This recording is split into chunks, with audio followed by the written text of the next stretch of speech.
everyone, in this video I'm going to show you how to make all three of these candy cane designs, so stay tuned and I'll show you how. Here are the things that I'm going to use: a 4-inch candy cane cookie cutter by Wilton, some pre-made holly icing decorations, leaf green and red food coloring by Wilton, some red sanding sugar, and some green ribbon. Alright guys, let's get started. Alright guys, to get started, I'm going to be making some lines on all of my cookies.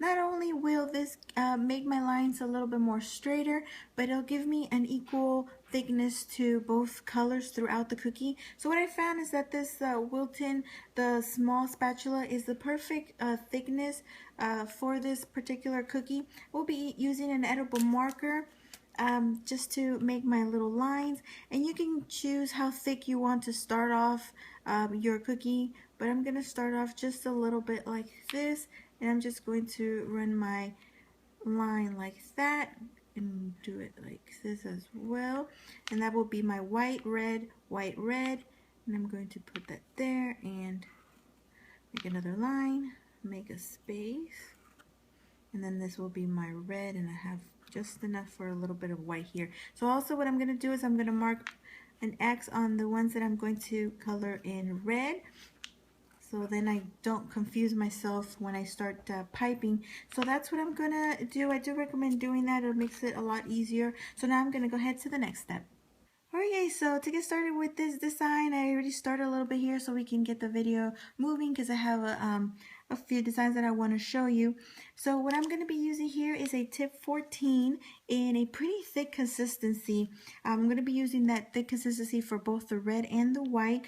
So like I said, at tip 14, and just pipe the little stars really close to each other. Now they don't have to be a perfect star shape.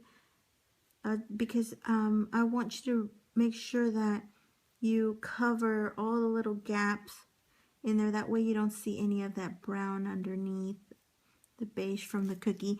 If you see a few little gaps, just pipe right inside where you see the little holes. And that's basically it. So I'm going to give this white about an hour to dry. It isn't a thick consistency, so it should dry a lot quicker. Alright guys, so I gave this some time to dry. Now again, I have a tip 14 as a start tip with a thick consistency in red.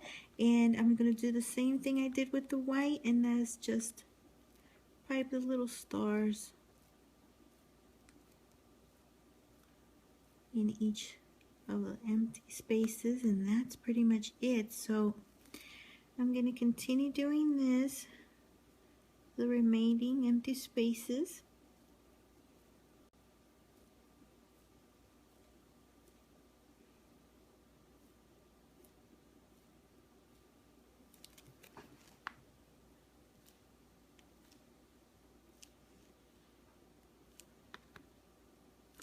Just trying to see if I can fill in a lot of the little gaps that I see. Alright, so that is it. So I'm going to give this some time to dry.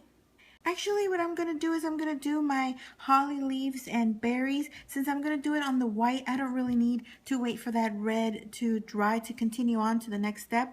So what I have here is a tip 65 in a somewhat medium to thick consistency in my green. And what I'm going to do is I'm going to pipe 2 leaves first, and I'm going to give it about a minute for it to crust, and then I'm going to do my third one in the middle. That way they don't clump together and then they'll lose that shape.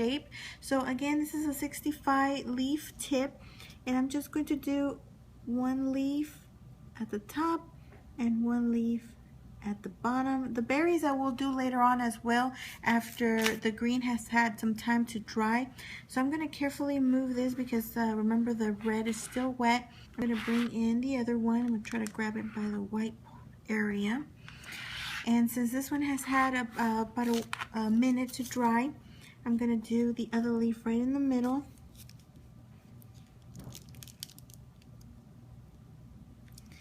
Go ahead and give this about 30 minutes or so to dry. If you add your berries in right now, they may sink into that wet icing. So give this plenty of time to dry so the berries can stay on top. So I'm going to go ahead and let it dry, and then I'll be back. Alright guys, so I gave that some time to dry. So now I'm just going to make 3 little berries.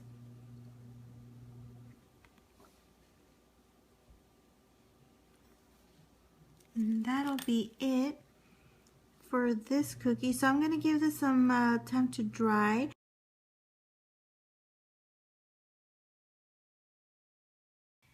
Alright, so for this one here, I'm going to be filling in my white. Now, depending on how thick you started up here, that'll give you less lines for the white. Example here, I started off with a little bit of the red space here, so I was able to fit 3 lines. That's if you're using the spatula. If you're going to be using like a ruler or something to make more lines, you're going to make your lines a little bit thinner if you want them that way. You will be able to fit in more red and white stripes. But since I used this one here, it gave me thicker stripes, so I'm going to have less lines to fill. So since I have a thicker beginning here, I'm only going to have 2 lines in the white. So I already started there. Now I'm using a tip 3 in a flooding in a little bit of a medium consistency as well. And this just helps keep this icing put, because I don't have very much space. It's pretty narrow here, and I don't want my icing to flow to the sides. They don't have to be super neat, because I will be using sanding sugar for the red, so it's gonna look a little rough. It's not gonna be super neat, so I'm not too concerned about making these lines extra perfect or anything. So I'm gonna go ahead and finish up the other one. I'm gonna give this about a couple hours to dry, or at least an hour and a half, because I am gonna be working with red, and that will tend to absorb a little bit. I don't want any of that bleeding. So the longer the better, like I always say. So give this some time to dry, and then we can move on to the red. Alright, so this has plenty of time to dry. So now with my red, as you see here, I already started, so I can continue moving this video along. I have tip 2 in a somewhat medium consistency icing. I don't want it too runny, because I am adding that sanding sugar, and with just a little bit of that heaviness or that weight of that sanding sugar can push your icing to the sides or to the edges. So you want to keep it nice and thick. So what I'm going to do now is add my sanding sugar on top.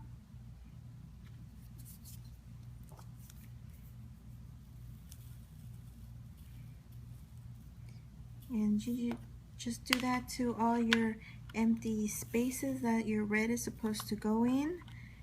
And that's about it. So I'm going to finish up that other piece, and then I'm going to move on to the rest. Alright, so to finish up the cookie, I have my pre-made little holly that are made by Wilton, and I'm going to just make the little designs on the white areas. So I do have a red and a green in tips 0 and 000, so you can use either one. And what I'm going to do here is just make a little bit of a quick design, kind of curly here, just like that. And the same thing at the top, just kind of comes down and just twirls, and then just comes down. And I'm just going to add little bubbles here, kind of like little berries, but not too close together. And then just make sure that you bring the little peaks in. And now for the little decoration here, I'm going to add a little bit of white on the back. And then I'm just going to stick it right there. And that is it for this cookie. So I hope you like that. Now I'm going to go ahead and let this dry, and I'm going to move on to the last one, and then we'll be done. Alright, so for this one here, I'm going to quickly just fill in the entire cookie. If you're going to make just this design, you don't have to make the little lines. I just made it on all of them, but I forgot that I was going to fill this one in, so I didn't leave any of them blank, but that's okay. So just go ahead and fill in the entire cookie in the red. I'm using a tip 3 in a somewhat flooding consistency, and a little bit on the thicker side, but not too much. And then go ahead and smooth it out.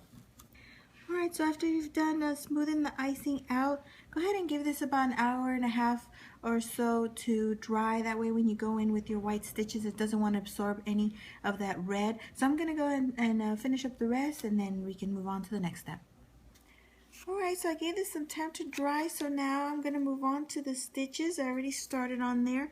I do have my icing in a pretty thick consistency in a tip 2.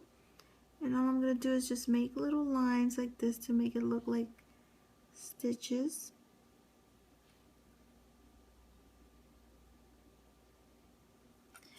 And that's it. Now for the bow, or you can use any other type of decoration for this, I'm going to be using the ribbon, and this is a 5/8 of an inch, and I do want it a little bit thicker. For this one, I don't want it too thin.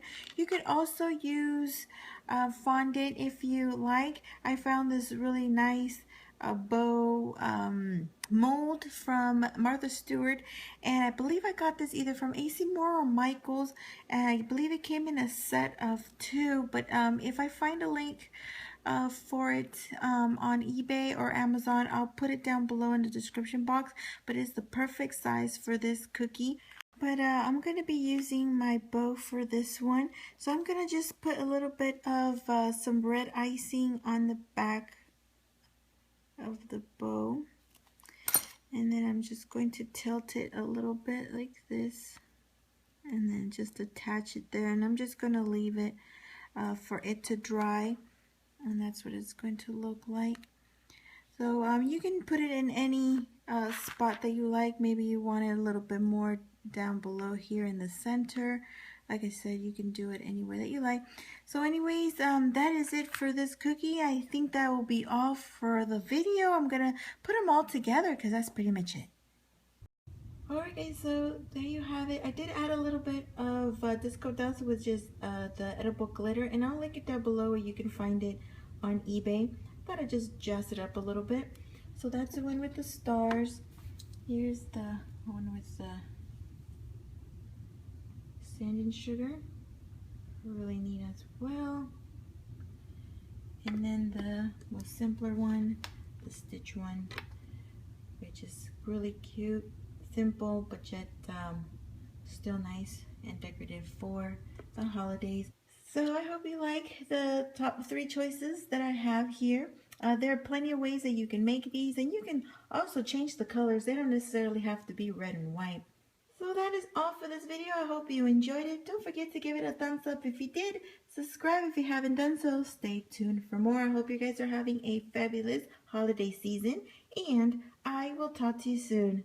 Thanks so much for watching, and have a good one.